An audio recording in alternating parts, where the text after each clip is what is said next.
नमस्कार दोस्तों, कैसे हैं आप सब? स्वागत करते हैं आपका एक कहानी सुनो की अगली कहानी में।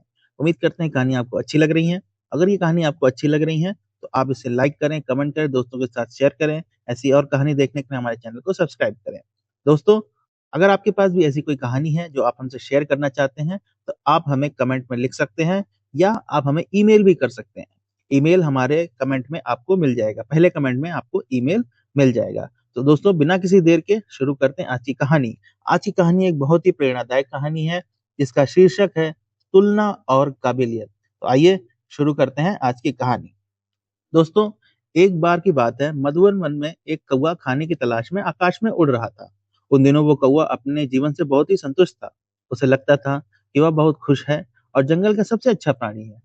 दूर उड़ते हुए उसकी नजर अचानक एक हंस पर पड़ी। हंस को देखते ही कौवे को बड़ा आश्चर्य हुआ कि मैं खुद को सुंदर समझता था, लेकिन ये हंस तो मुझसे कई गुना ज्यादा सुंदर है। कौवे ने कुछ सोच समझकर ये बात हंस को बताई, तो हंस को हंसी आ गई। हंस बोला, मित्र, मैं भी पहले यही सोचता था कि मैं सबसे सुंदर हूँ, पर जब से मैंने तोते को देखा है, तो लगता है कि वही सबसे सुंदर है, क्योंकि मेरे पास तो बस एक सफेद रंग है, पर तोते के पास दो तीन और रंग भी होते हैं। फिर क्या था? कौवा तेजी से उड़ता हुआ तोते के पास गया और बोला, मित्र, तुम तो बहुत सुंदर हो। तोता कौवे की बात सुनकर बड़ा दुखी हुआ और बोला, मित्र, मैं भी यही सोचता था, लेकिन जब से मैंने मोर को देखा है, मुझे अपनी सुंदरता फीकी नजर आती है, क्योंकि मोर के पास बहुत सारे रंग हैं और वो बहुत सुंदर दिखाई देता है। मेरी नजर में वही सबसे सुंदर है। फिर कौवा दूर उड़ता हुआ एक चिड़ियाघर में मोर से मिलने गया। कौवे ने मोर की सुंदरता की बहुत प्रशंसा की, लेकिन उसकी बात सुनकर मोर गंभीर होते हुए बोला, मित्र, क्या फायदा ऐसी सुंदरता का? देखो, मैं तो पिंजरे में बंद हूँ। मैं तुम्हारी तरह स्वच्छंद आकाश में उड़ नहीं सकता। और मैंने तो सुना है, पूरे जंगल में केवल कौवा ही एक ऐसा प्राणी है जिसे कोई पिंजरे में कैद नहीं रखता। तो इस तरह तो मेरे से अच्छी जिंदगी तुम्हारी है। कौवे को सारी बात समझ में आ गई थी और अब वह खुश था। मित्रों, उम्मीद है कि आपको भी कहानी की शिक्षा समझ में आ गई होगी। हम लोग अपने काम और अपने लक्ष्य पर ध्यान न देकर बिना वजह ही दूसरों से अपनी तुलना करने लगते हैं। हम सोचते हैं कि वह व्यक्ति तो पैसे में हमारे पास से बहुत ज़्यादा है, हमारे पास तो पैसे पैसे बहुत कम हैं। हम सोचते हैं कि वह व्यक्ति तो बड़ी कंपनी में नौकरी करता है, हम तो नहीं करते।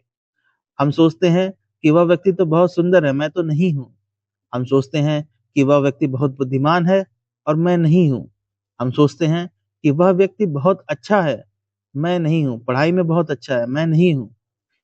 और इन सब बातों से हम अपनी तुलना दूसरों से करते रहते हैं। तो मित्रों, ऐसी ही सोच की वजह से हम दुखी रहते हैं और अपने लक्ष्य को और अपने काम पर पूरा फोकस नहीं कर पाते, और फलस्वरूप दूसरे लोग हमसे हमेशा आगे रहते हैं, क्योंकि हम खुद ही उनको अपने से अच्छा मान लेते हैं और हमेशा खुद को दूसरों से कम आंकते हैं। लेकिन हम ये बात भूल जाते हैं कि हर इंसान में एक अलग खूबी होती है, हर इंसान में विलक्षणता होती है, लेकिन हम कभी खुद की ताकत को पहचान ही नहीं पाते। हमेशा दूसरों को अपने से सबल मानते हैं और बस यही हमारे दुःख की सबसे बड़ी वजह बनता है। तो आइए दोस्तों, इस कहानी को सुनते हुए, इस कहानी को ध्यान में रखकर हम सभी पढ़ लेते हैं, और नीचे कमेंट में भी लिखिएगा कि हम आज के बाद कभी भी अपनी तुलना दूसरों से नहीं करेंगे।